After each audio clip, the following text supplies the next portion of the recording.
But as a legal matter, it would seem to be something the president is permitted to do, right? Let's ask Mark Zaid, the well-known national security attorney working with some of the fired FBI employees. Mark, good to see you. Thank you. Appreciate it. So it's your position that the administration isn't even allowed to do this? Look, you can fire employees of the FBI as you can in most agencies, as long as you go through certain due process, unless you're relying on a law, of which there are some, where you can exclude due process. You typically have to have some reason. There would be an investigation by the Office of Professional Responsibility, by the Security Office, by the Inspector General's office, whatever it might be.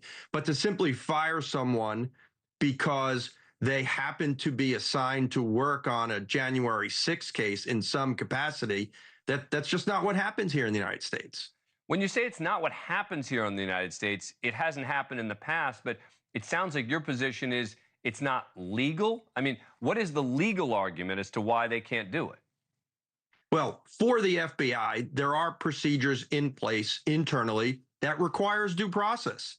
An issuance of a notice, an opportunity to respond in writing, in person, an opportunity to have legal counsel. So what we have seen so far with some of the actions, as you mentioned, the fired prosecutors, is that under Article 2 of the Constitution, the president says he, as a king, essentially, can make a decision as the head of the executive to just say, I don't think you should work here any longer.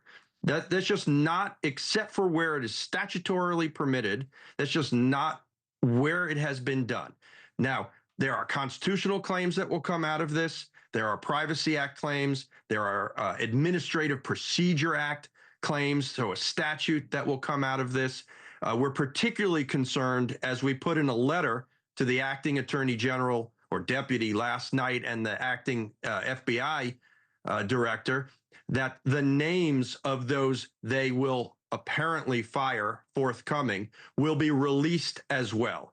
That will create additional constitutional claims. More importantly, right, I'm not concerned about the legal issues. I'm concerned about the safety of FBI employees and their families from being doxxed, swatted, threatened, harassed. We already saw one of the Proud Boys or Oath Keepers essentially threaten one of the FBI agents who worked on his case, saying that she should be prosecuted for all sorts of ridiculous matters, and essentially a call to arms against her. And it's out there to millions of people.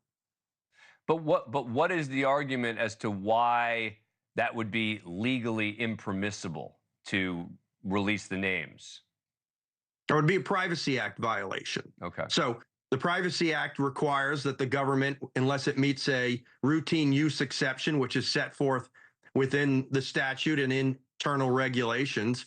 So, routine use meaning, hey, the CIA fired somebody, they can tell the NSA that they fired that person, but they can't release it to the press because it's in what's called a protected Privacy Act system of records. Mark, real quick, what happens if some of these agents don't respond to this questionnaire? I mean, there's a special agent in charge who spoke anonymously to Politico saying some people are telling the folks beneath them, don't submit it right away, let leadership respond. What happens? So there's 56 field offices, at least last I saw, and they got all different sort of pieces of advice. But it was made clear to them that if individuals didn't respond, don't worry, the supervisors will. I mean, they've already gone into the system, the Sentinel system, to retrieve who's worked on a lot of cases. They really didn't need the agents or the analysts to respond anyway, but it was, I guess, a quick way to bring everybody's data together.